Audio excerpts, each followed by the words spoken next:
Thank you for listening to the Bayyina Institute podcast.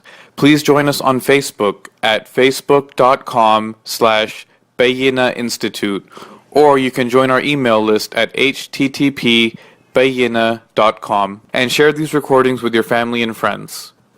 إن الحمد لله الذي نحمده ونستعينه ونستغفره ونؤمن به ونتوكل عليه ونعوذ بالله من شرور أنفسنا ومن سيئات أعمالنا من يهده الله فلا مضل له ومن يضلل فلا هادي له ونشهد أن لا إله إلا الله وحده لا شريك له ونشهد أن محمدا عبد الله ورسوله أرسله الله تعالى بالهدى ودين الحق ليظهره على الدين كله وكفى بالله شهيدا فصلى الله عليه وسلم تسليما كثيرا كثيرا ثم أما بعد فإن أصدق الحديث كتاب الله وخير الهدي هدي محمد صلى الله عليه وسلم وإن شر الأمور محدثاتها وإن كل محدثة بدعة وكل بدعة ضلالة وكل ضلالة في النار. يقول سبحانه وتعالى في كتابه الكريم بعد أن نقول أعوذ بالله من الشيطان الرجيم ربنا لا تجعلنا فتنة للذين كفروا واغفر لنا ربنا إنك أنت العزيز الحكيم لقد كان لكم فيهم أسوة حسنة لمن كان يرجو الله واليوم الآخر ومن يتولى فإن الله هو الغني الحميد. رب اشرح لي صدري ويسر لي أمري واحلل عقدة من لساني يفقهوا قولي اللهم ثبتنا عند الموت بلا إله إلا الله اللهم اجعلنا من الذين آمنوا وعملوا الصالحات وتواصوا بالحق وتواصوا بالصبر آمين يا رب العالمين. Inshallah, today in the first part of my khutbah I'd like to talk to you about a little bit about the subject matter of nifaq, hypocrisy, and then specifically highlight one serious consequence of this disease that I feel Muslims at large need to be having a conversation about. The first thing I'd like to share with you is one of the fundamental teachings of our religion, one of the summaries of our religion is Iman. Like in the famous dua we learn in Surah Al-Imran, Allah Azza wa Jalla teaches us, رَبَّنَا إِنَّنَا سَمِعْنَا مُنَادِيًا يُنَادِي لِلْإِيمَانِ. We heard the call of someone calling, meaning the Prophet ﷺ, calling to Iman.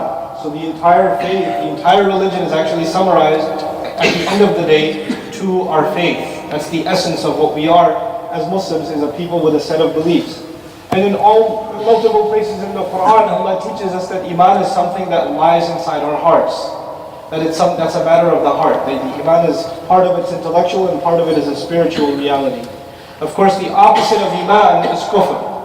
So there are people who believe and there are people who disbelieve. Many of you are familiar with the beginning of Surah Al-Baqarah, where Allah Azza wa Jalla talks about the people who believe, الَّذِينَ يُؤْمِنُونَ بِالْغَيْبِ, and then إِنَّ الَّذِينَ كَفَرُوا سَوَاءٌ عَلَيْهِمْ. The opposite is mentioned. But then there is a threat to our very existence as believers from the inside. There's something inside, the potential inside every human being that can ruin their iman, that can destroy their faith. And that disease is nifaq, is hypocrisy. It's the most serious spiritual problem mentioned in Allah's guidance. In the Quran, in the Sunnah of the Prophet ﷺ, for a believer, the biggest danger in their life is to suffer from the disease of nifaq. There's no worse situation you can have. There's nothing worse that can be the case. And when we talk about a disease, one should talk about, why is it so serious? Nowadays, even when we talk about physical diseases, there's things like the flu or allergies or something like that. And then there are more serious diseases like, cancer or whatever, heart failure, whatever else, heart problems. There are more serious diseases. Well, you don't know how serious a disease is until you know what it results in. Until the people know this disease, if you have this, then it's bad, you can't get worse. This is really, really serious. Well, that's why Allah Azza wa Jalla didn't just warn us about nifaq, He told us about its consequences. And one of its ugliest consequences when Allah Azza wa Jalla says, إِنَّ الْمُنَافِقِينَ فِي الدَّرْكِ الْأَسْفَلِ مِنَ النَّارِ, that hypocrites, people who suffer from this disease, are in the lowest possible pit of the hellfire. Meaning the worst level of hellfire is reserved for these people. So this is pretty serious stuff. And people who suffer from it and have reached a terminal state. You know how in diseases, you have terminal stages. When somebody suffers from this disease and reaches a terminal stage, Then they become, they say this person's hopeless. There's no more you can do for this patient. That's all is done. Sometimes Allah declares for some people, Allahumma la taj'alna minhum, Allah declares for some people that they've reached the terminal state, that there's no hope for them left. So for instance, Allah will say, سَوَاءٌ عَلَيْهِمْ أَسْتَغْفَرْتَ لَهُمْ أَمْ لَمْ تَسْتَغْفِرْ لَهُمْ لَمْ يَغْفِرَ اللَّهُ لَهُمْ وَأَيْضًا يَقُولُ وَإِن تَسْتَغْفِرْ لَهُمْ 70 مَرَّةً لَنْ يَغْفِرَ اللَّهُ لَهُمْ. It's the same for them, whether you ask Allah to forgive them or not. Even the Rasul is told, sallallahu alayhi wa sallam, even if you pray for them or not, it won't make a difference, Allah won't forgive them. Even if you pray for them 70 times, Allah won't forgive them. This is Allah talking about people whose hypocrisy has reached a terminal state. A terminal state. Now, this is the seriousness of the disease. But that's really the introduction that I wanted to share with you in this khutbah, is that the subject matter of nifaq is a very serious one. But then when you find out that there's a serious epidemic out there, there's an outbreak of a disease, you want to protect yourself. And how do you protect yourself? Well, they'll tell you, the physician, the doctor will tell you, well, if you see these and these and these symptoms, then you better go check yourself, maybe you have the disease, right? That's what we do in any disease. There's a kind of pathology, there are some kinds of symptoms. You look at those symptoms and say, okay, you know what? I should get checked out. So there are, in our sacred text, multiple signs of what is a munafiq. There are multiple indicators of what's a munafiq. And obviously the most obvious one of them is a contradiction between someone's speech and someone's actions. When you speak, you do something, and your speech is doing something else, and your actions speak to the contrary, right? So for example, Allah Azza wa Jalla complains about nifaq in Surah Al-Saf. And in Surah Al-Saf He says, Ya ayyuhal ladhina amanu, lima taquluna ma la taf'alun. Why do you say that which you don't do? This khutbah today is about two ayat, or two places in the Quran. It's really about the beginning of Surah Al-Saf, the beginning of the 61st surah. And then in conclusion, I want to share with you a very powerful dua that we learned through the followers of Ibrahim alayhi salam. In the surah before this one, Surah Al-Mumtahina. When I was reading the Masnoon part of the khutbah today, I started with that ayah. I started with the ayah that is recited by Ibrahim alayhi salam and his followers when they made the dua, رَبَّنَا لَا تَجْعَلْنَا فِتْنَةً لِلَّذِينَ كَفَرُوا وَاغْفِرْ لَنَا إِنَّكَ أَنْتَ الْعَزِيزُ الْحَكِيمُ. I'll mention something about that at the end of my khutbah. But I'll begin today, inshallah ta'ala, with just these ayat of Surah Al-Saf in the very beginning. You should know something about Surah Al-Saf. It's a Madani surah. And in Medina is when the Quran really starts dealing with the subject of nifaq. The Quran made mention of nifaq, of hypocrisy in Mecca, which is majority of the Quran, 2/3 of the Quran, but it really started heavily dealing with this subject in Medina. And this surah, most say that this is a little after the Battle of Uhud, that this surah was revealed. There's a lot of obviously a lot of inner conflict inside the Muslim community. There were about 300 people that even walked off the Muslim battlefield. So there's a lot of internal issues in the Muslim community at that time. And Allah Azza wa Jalla begins this surah with a very powerful phrase, يُسَبِّحُ لِلَّهِ يُسَبِّحُ لِلَّهِ مَا فِي السَّمَاوَاتِ وَمَا فِي الْأَرْضِ. I've talked about the musabbihat on many occasions. Just as a brief reminder, in all of the surahs that have tasbih in them, there's a comparison. First, Allah talks about what everything else in creation is doing. Everything else in creation is declaring Allah's perfection. In the skies and the earth, it does what it's supposed to do, to declare Allah's perfection, to do what it's supposed to do. And then right after that, in every one of these surahs, Allah Azza wa Jalla turns His attention to the Muslims. And says, well, everything else in creation is doing tasbih, what are you doing? So He compares us to the rest of creation. And says, you were made the best of creation. Where do you stand when I say the same? Can I say the same thing about you? That you are doing tasbih of Allah like the rest of creation is. I want you to understand this concept a little bit. Probably I'll spend about 10 minutes doing that, inshallah ta'ala. You see, Allah Azza wa Jalla in the Quran, when He created the human being, the angels were surprised. The angels were shocked. And they said, why are you creating this creature? And they even said, your tasbih is already being done. We're already here to declare your perfection. وَنَحْنُ نُسَبِّحُ بِحَمْدِكَ وَنُقَدِّسُ لَكَ. We declare your perfection already. And so, this word tasbih that I'm translating as declaring perfection should be understood. It comes from sabaha, which is to float. To float. When something is floating, it doesn't drown, right? That's the point. When something is floating or swimming, it doesn't drown. We're talking about Allah Azza wa Jalla. We're saying things about Allah that maintain His perfection. Now the moment you start saying something that is inappropriate about Allah, then you're making His status drown, and so you have to declare Subhanallah. So in the Quran, when someone says something inappropriate about Allah, he says Subhanahu wa ta'ala amma yaquluna 'uluwan kabira. Subhanahu wa ta'ala amma yushrikun. Subhanallahi wa ta'ala amma yushrikun. Multiple times in the Quran. When people say inappropriate things about Allah, you say, no, Allah is too perfect for that. And that your way of saying that is Subhanallah. You can't be saying that about Allah. Allah is too perfect for that. We maintain His status like something floats. We maintain it. We keep it where it's supposed to be. And we don't reduce His glory in any way. That's the tasbih of Allah. But the interesting thing, for those of you that are a little bit familiar with the Arabic language, tasbih, the fi'l, the verb, actually doesn't require a preposition. Like we read in the Quran, yusabbihuna, yusabbihunahu. يسبحونه, they declare His perfection. The Quran لا يقول يسبحون له, يقول يسبحونه. They declare His perfection. Even Musa alayhi salam, when he spoke to Allah Azza wa Jalla and made dua, he doesn't say كي نسبح لك كثيرا. He says كي نسبحك كثيرا ونذكرك كثيرا إنك كنت بنا بصيرا. We declare Your perfection. When someone declares Allah's perfection, we say نسبحك. Simple. But the ayat of Surah As-Saf don't say يُسَبِّحُ اللَّهَ مَا فِي السَّمَاوَاتِ وَمَا فِي الْأَرْضِ. No. They say يُسَبِّحُ لِلَّهِ مَا فِي السَّمَاوَاتِ وَمَا فِي الْأَرْضِ. There's a lam there. And that lam they say is lam al-ta'lim.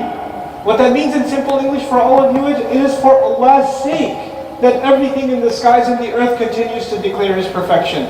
Intention is mentioned. When you say I'm declaring Allah's perfection, that's one thing. When you're saying I'm declaring perfection for Allah's sake, for the sake of Allah, for Allah, then you're mentioning your reason, your intention. And obviously, what's the problem with a hypocrite? The problem is in intentions. So the surah even begins with clarifying intentions. Even the entire universe has the right intention. Where are your intentions? يُسَبِّحُ لِلَّهِ مَا فِي السَّمَاوَاتِ وَمَا فِي الْأَرْضِ. But even then, how does the rest of the creation, how does all of creation do Allah's tasbih? How is it declaring Allah's perfection? Every creation has a purpose. Everything Allah made has a purpose. And it fulfills its purpose. The sun has a purpose, the moon has a purpose, the tree has a purpose, the bird has a purpose. And it fulfills its purpose at any given moment. It does what it's supposed to do. And by obeying Allah in the way that it's supposed to, it is declaring Allah's perfection. That's one of the ways in which it declares the perfection of Allah. So one of the ways we can observe the glory of Allah is the humility and the submission of the entire skies. The submission of the universe. The submission of the mountains that refuse to move. The submission of the water that quenches our thirst. The submission of the sun that provides us heat. It submits to Allah Azza wa Jalla. It doesn't get out of line. Even the winds, Allah teaches us, they submit to Him. He holds them back until He lets them go. He gives them permission to go. Until then, they keep soft. And they don't hit you like a hurricane. They don't attack you. They remain soft. So now everything else is in obedience to Allah. Then Allah turns His attention to believers. Not just human beings. And that's another point to note here. Allah's best creation, Allah's most honored creation is us. Human beings. Allah Azza wa Jalla says, وَلَقَدْ كَرَّمْنَا بَنِي آدَمَ. We honored the son of Adam. لَقَدْ خَلَقْنَا الْإِنسَانَ فِي أَحْسَنِ تَقْوِيمٍ. خَلَقْتُهُ بِيَدَيَّ. There's so many expressions in the Quran honoring the creation of the human being. And among the human beings, so if everything else lives according to its purpose, then there is the most expectation that human beings should live up to their purpose. If they're the best creation, they should meet their purpose in the best way. And within the human beings, there are those who actually believe in Allah's guidance, believers. So human beings already have high expectations of them, but even within human beings, the highest expectations are of those who believe, isn't it? The highest expectations will be of those who actually claim to have Iman. Because they even know of Allah's expectations. They know the wahi, they know the revelation, they know the rusul, they know the messengers. Allah turns to those believers and says, Ya ayyuha alladhina amanu, lima taquluna ma la taf'alun. Why do you say what you don't do? Why do you say what you don't do? This is where we really have to understand what does it mean to do tasbih.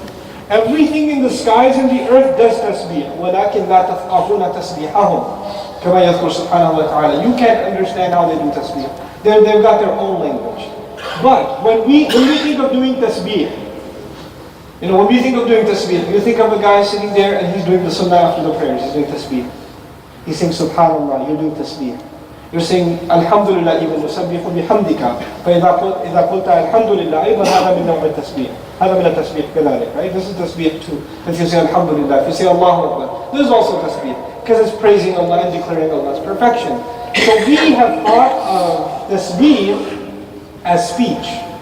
That's what we think of it as. We think of certain adhkar, some things you memorize, like somebody says do tasbih and you're thinking say subhanallah. Say subhanallah this many times, alhamdulillah this many times, Allahu Akbar this many times. But in the ayah there's something interesting. I'll take you back to Adam alayhi salam for a moment. When the angels asked the question about Adam alayhi salam, they said, أَتَجْعَلُ فِيهَا مَنْ يُفْسِدُ فِيهَا وَيَسْفِكُ الدِّمَاءِ وَنَحْنُ نُسَبِّحُ بِحَمْدِكَ. Are you putting on the earth someone who will cause corruption? Are you going to put on the earth someone who will shed blood? He's going to spill blood. And we're the ones who do your tasbih. The contrast to them was, on the one hand there is a corrupt, murderous person, and on the other hand we do your tasbih. You know what? Is it possible for a human being to do tasbih with their tongue and still be corrupt? Yes.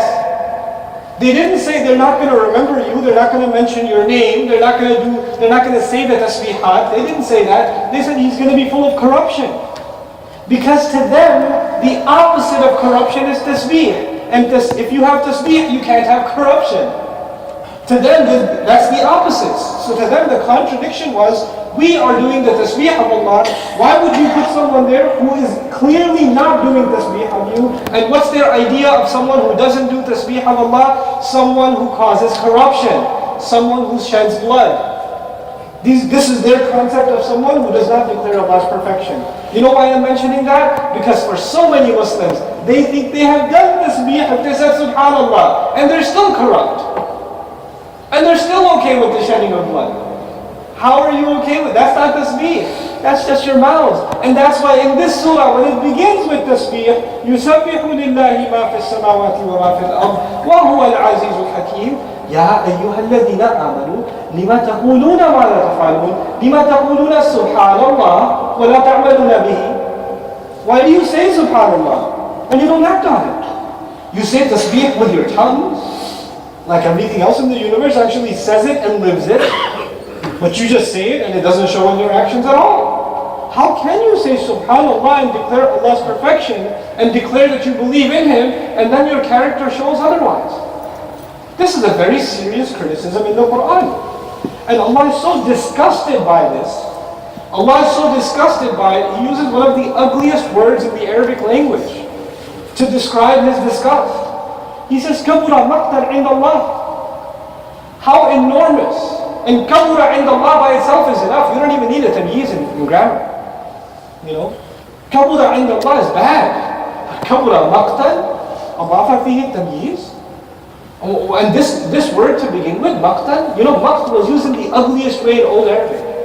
Maqt is a disgusting practice found in the ignorant times before Islam. What they believed was women were property.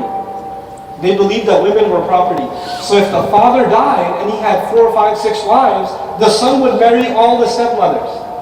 So he can keep the women in the house. And this disgusting practice was called maqt. This was called maqt.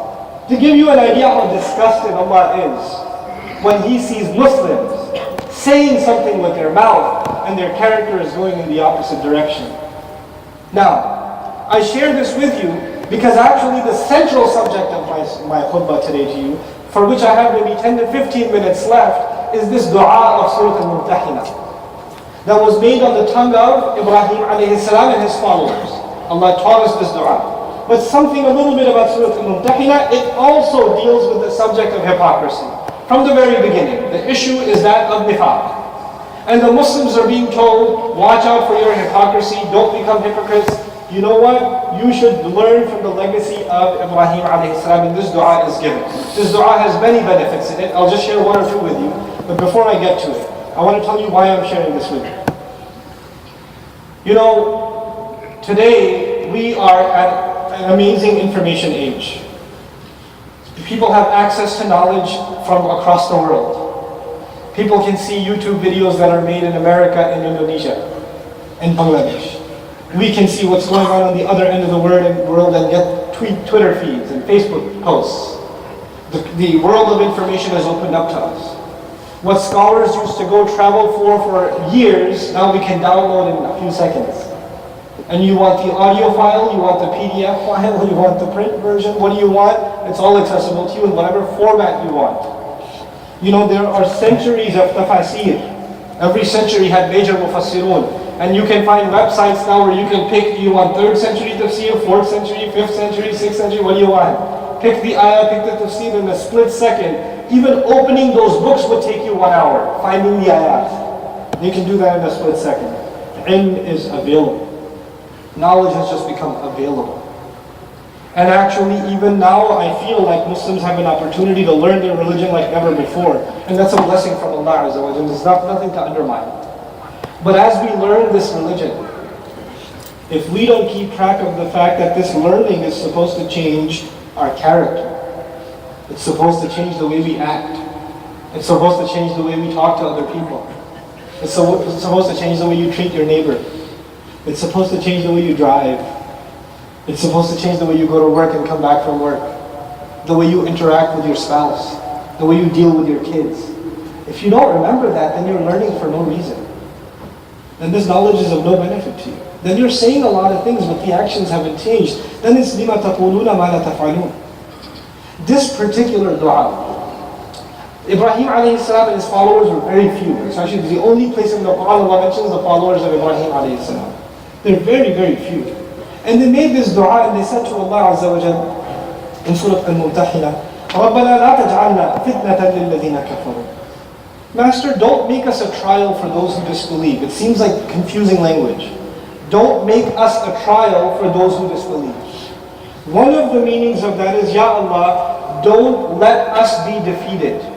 Because if we lose, if the kuffar kill us, if the disbelievers kill us, and they destroy us, then they'll think, of course these people did not have Allah's help, because if they had Allah's help, we wouldn't have been able to destroy them, so they must not be on the haqq anyway, they must not be on the truth anyway, so now we are perfectly okay staying in the religion we are. Our defeat will become a fitna for them. So don't make us victims of their crimes, and then they will think, just because they got away with it, that it's okay, we can stay on our own religion, that we don't have to change our way.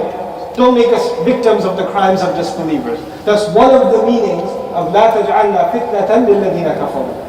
But there's another very powerful meaning that a few ulama have mentioned. It's very powerful.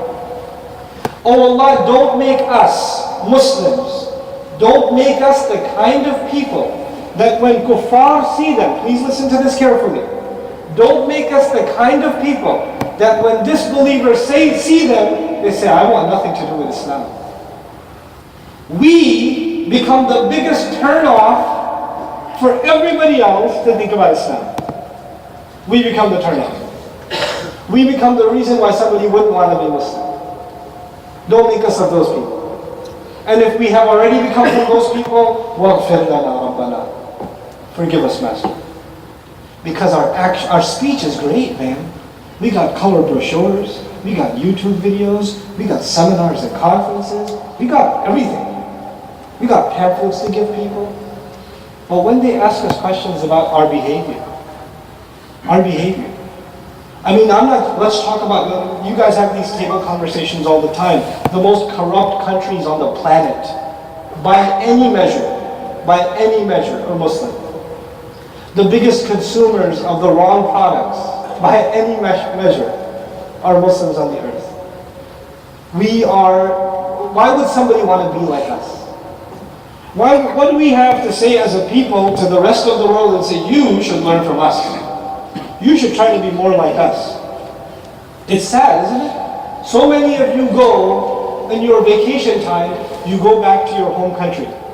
You go visit Pakistan, you go visit Bangladesh, you go visit Egypt, you go visit Jordan. May Allah give safety to those places. And you go to those places, and you spend 2 months there, and your children say, I can't take it, Dad. We gotta go back home.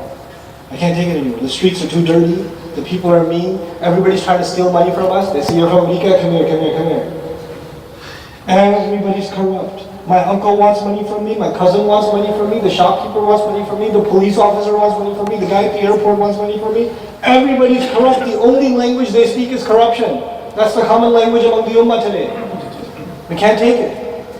You can't even go so much to, to Hajj or Umrah or whatever even else, and the clerk will open up, he'll take your passport, and he'll say, this passport's kind of light. Put some money in there and give me back. That's become our language, corruption. And then the biases we have, the racism we have. As a people, institutionalized racism. I had a brother, I won't mention the country, he went to the Muslim world to study Arabic. He's European descent, he's an Irish American. He went, he's blonde, blue-eyed, white, blonde hair. Memorized Quran before he went to study. And on the street, he's hanging out and people are like, why are you hanging out with that kafir? They're calling him kafir because he's white. Because how could he be blind and become a Muslim? It doesn't make sense. He's kafir, man. He's always a spy. He must be a spy. And this is common. This is not some exceptional thing. This is common among us. This kind of ignorance is common. The distance between our character and what our religion is supposed to be. This last year, I went to Hajj. Alhamdulillah. May Allah accept the Hajj of all the Muslims. But I usually, when people come back from Hajj, they experience a higher iman, and I did, alhamdulillah. But I want to share something in addition with you. If somebody has weak iman, and they go to Hajj in 2013, oh man, I make dua that Allah protects their iman. Allah protects their iman. You might worry about the ignorance of the people. No, I'm not worried about that. I'm worried about how a Muslim who believes in Muhammadur Rasulullah sallallahu alayhi wa sallam can eat a banana and throw it on the street like that while he's reciting his tanbiyah. He's declaring Allah's perfection and he's making the street dirtier. The two things don't register in his mind. He's making dua to Allah, he's reciting Quran, he's pushing an old lady so he can touch Hajar Aswad. Doesn't make any sense. And I thought about this while I was there. I was baffled. How far from our religion can we become as a people? We're spending the night in the sacred field of Muzdalifah. Muzdalifah is sacred land. It's blessed land. We're supposed to spend the night there in the once-in-a-lifetime journey.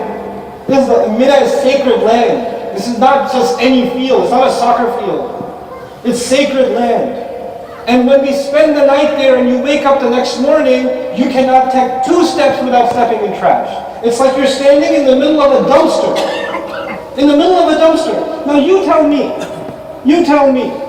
in Washington, D.C., are you going to see a Coke can in front of the Washington Monument on the floor? Are you going to see a banana peel? Are you going to see bottle caps? Are you going to see people throwing their used diapers for their kids on the floor? Are you going to see that? No, because they say this is the historically important territory. We should respect this place. It's a monument for our nation. My God, that's not even about Allah. This is Allah's sacred land, and we're the ummah that believes in the sanctity of that land. We're the people that believe in the cleanliness of that land. Why would somebody want to think about Islam? And yet, despite all of that contradiction, people still come to Islam. People still say La ilaha illallah every single day. More and more people come to Islam. And wallahi, it is not because of us. Because we are not good examples of Islam. The ummah is a very ugly example of Islam. We've become a very depressing example of this deen. This dua makes me shiver. رَبَّنَا لَا تَجْعَلْنَا فِتْنَةً لِلَّذِينَ كَفَرُوا. Don't make us the reason why people don't think about Islam. You work in your office, you're part of a project management team. You're the only one that's late. Everybody else comes on time. You're the only one who parks in the wrong place. You're the only one who takes 3-hour breaks. You're the only one who makes excuses. Nobody else does it. And they say, man, these Muslims. SubhanAllah. From our workplace, to our business practices, to how we have become as a people. Even how we become as a people. We can give a lecture about how Muslims care about the environment too, and how there are ahadith of the Prophet ﷺ about cleanliness and keeping the roads clean and all of that. And we can say, hey, look, we have these beautiful teachings in our deen, but come to a masjid for iftar in Ramadan and see how much food is wasted and how much plastic is being thrown out. And then give that speech. Then give that talk. رَبَّنَا لَا تَجْعَلْنَا فِتْنَةً لِلَّذِينَ كَفَرُوا وَاغْفِرْ لَنَا. Forgive us. We've come far. We have to go back to becoming decent people again. And I don't want to depress you in this khutbah. I have 2 minutes left. Because we have these conversations all the time. I don't just want this to be another complaint about the ummah khutbah. We have enough of those. As much as it hurts, and it's easy to complain. What do we do about it? What do you and I do about it? You and I, at least we can be responsible for ourselves, our family, and our community.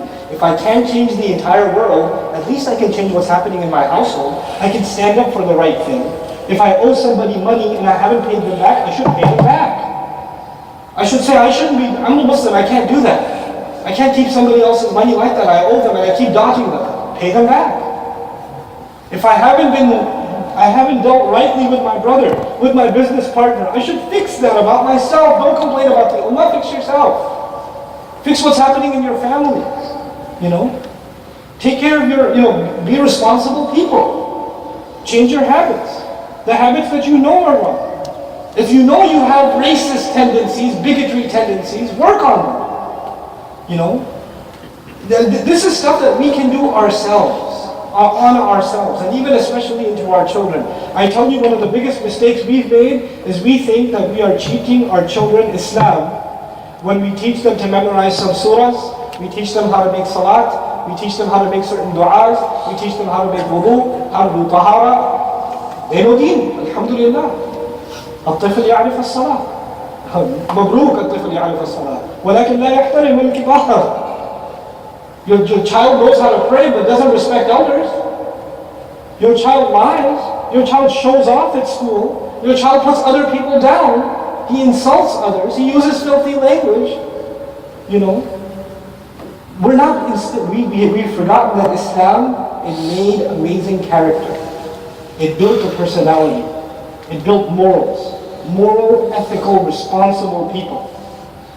If you're walking around with a bottle of water in your hand and you can't find a trash can, you'll walk 2 miles and put it in a trash can. You won't just drop it. Your response is not an accomplishment. This is just you because you're a Muslim. You're a decent, responsible person. That's what you are. This is what we have to instill into our children. Even small things like they eat a candy and throw the wrapper. Even small things like that. What does that teach you? That teaches you that this child may know how to recite some things, but they haven't internalized what it means to be a responsible person. They don't know the importance of cleanliness. They don't know how this earth is an amana. You might think these are small things, but these are the building blocks of character. This is how character is built or character is destroyed. We, as Muslims, have to re-emphasize the importance of character. And until we do, we have almost nothing to show the world. We have nothing to show the world. If there's no characters, there's nothing. The books will be there. And I tell you the last warning I give myself and to all of you. إِن تَتَوَلَّوْا يَسْتَبْدِلْ قَوْمًا غَيْرَكُمْ ثُمَّ لَا يَكُونُوا أَمْثَالَكُمْ. You people turn away, Allah says, I'll replace you with somebody else and they won't be like you. I like to translate that as they won't be losers like you. They'll be real people. You better get your act together because you're completely irreplaceable. You are completely replaceable. None of us are inexpendable. None of us. This ummah, Islam does not need us. We need Islam. And when we don't respect this religion and live up to it, then Allah just replaces us with another nation. And so we beg Allah Azza wa Jal, رَبَّنَا لَا تَجْعَلْنَا فِتْنَةً لِلَّذِينَ كَفَرُوا وَاغْفِرْ لَنَا إِنَّكَ أَنْتَ الْعَزِيزُ الْحَكِيمُ. May Allah Azza wa Jal allow us to live up to the great legacy of Ibrahim alayhi salam and allow us to become a people that can uplift ourselves in our personal lives, in our business lives, even in the affairs of the Muslims as a society and as a body politic, that we're able to raise the ethical standards by which we live. May Allah Azza wa Jalla not make us of those whose speech goes in one direction and their actions go in another direction. May Allah Azza wa Jalla truly make us a people of tasbih and protect us from this horrible disease of nifaq, of hypocrisy. May Allah Azza wa Jalla strengthen our iman and the iman of our families. And may Allah Azza wa Jalla especially protect and strengthen the faith and the courage and the knowledge and the wisdom and the character of our youth who will carry the banner of Islam for tomorrow. Barakallahu li wa lakum. Assalamu alaikum.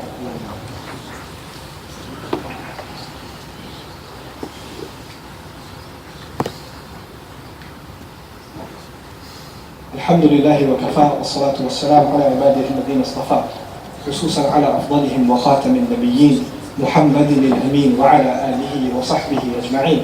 يقول الله عز وجل في كتابه الكريم بعد أن نقول أعوذ بالله من الشيطان الرجيم إن الله وملائكته يصلون على النبي يا أيها الذين آمنوا صلوا عليه وسلموا تسليما.